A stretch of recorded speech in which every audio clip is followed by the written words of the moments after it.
La fanfare de cavalerie de la garde républicaine est heureuse d'être parmi nous aujourd'hui.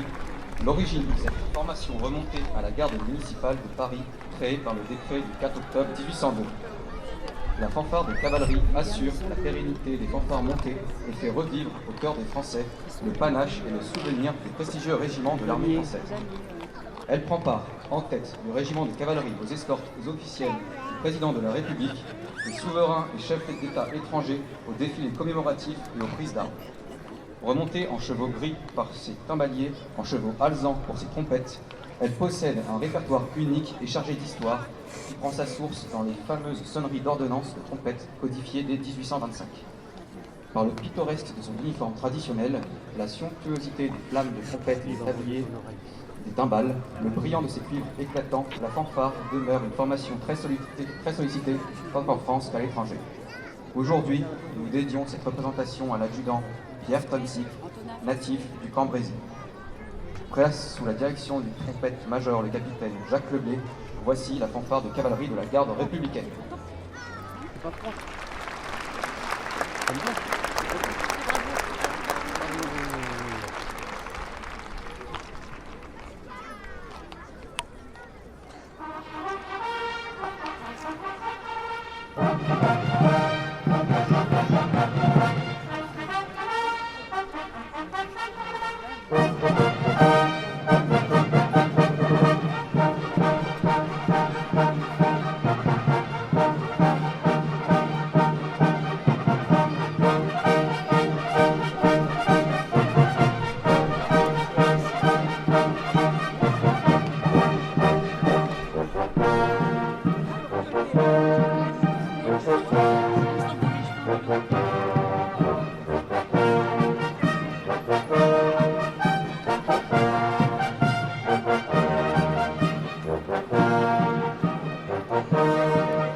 La principale difficulté qui se présente aux jeunes musiciens qui débutent à la fanfare des cavaleries est de jouer sur le cheval en se déplaçant.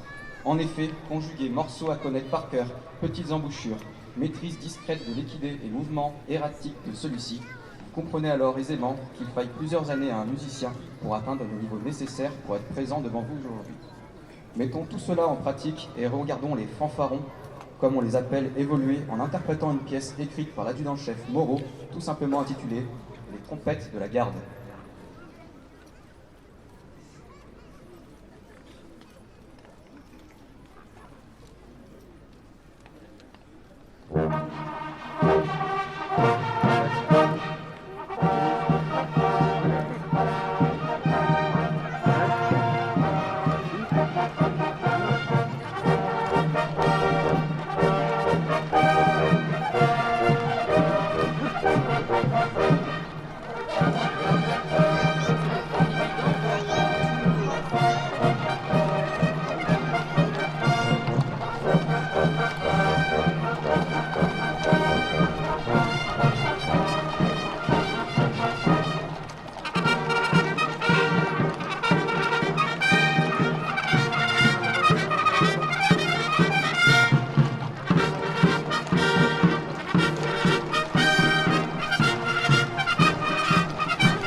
indiqué le damier sur la croupe des chevaux.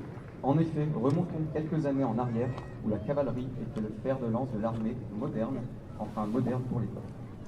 Le brillant poil de l'animal permettait de connaître la bonne santé de ce dernier. Le damier avait pour but de dissimuler un état avancé de fatigue et tromper l'ennemi sur la fraîcheur du temps. Nous revenons au temps présent. Chasseurs à cheval, spahis, artilleurs, hussards, dragons et autres voltigeurs composaient la cavalerie de l'armée française avant l'apparition de la mécanisation. De Raoul Panson, rendons maintenant hommage à l'une des composantes de cette cavalerie d'autrefois. Voici le cuirassier.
Voyez maintenant la fanfare de cavalerie en formation dite du fer à cheval. Formation utilisée notamment lors d'accueil de chefs d'État étrangers à Matignon ou à l'Assemblée nationale. À l'occasion de la prise de fonction d'un nouveau commandant de régiment, l'usage veut que le trompette-major lui dédie une marche de rue. Raoul Panson fut l'auteur de celle-ci qui va suivre, intitulée tout simplement « La marche du colonel ».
maintenant pouvoir profiter de l'une des figures les plus emblématiques de notre programme, les ailes du moulin.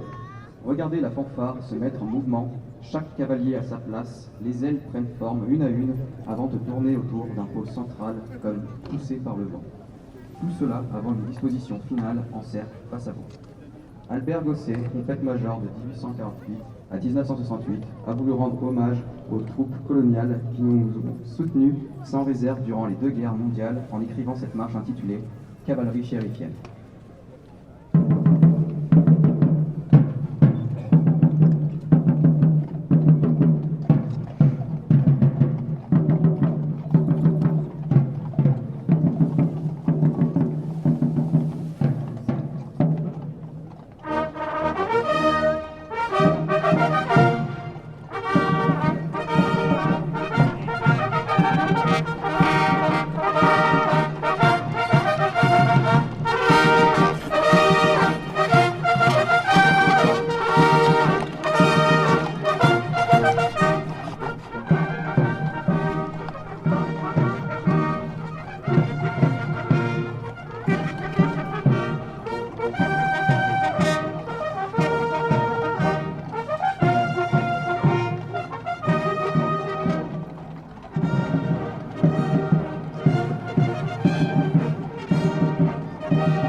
Concluons avec panache ce moment en compagnie de la dernière fanfare de cavalerie de France. Tout d'abord, les militaires ont interprété une pièce éclatante, écrite par Jacques de Vogel, Chat.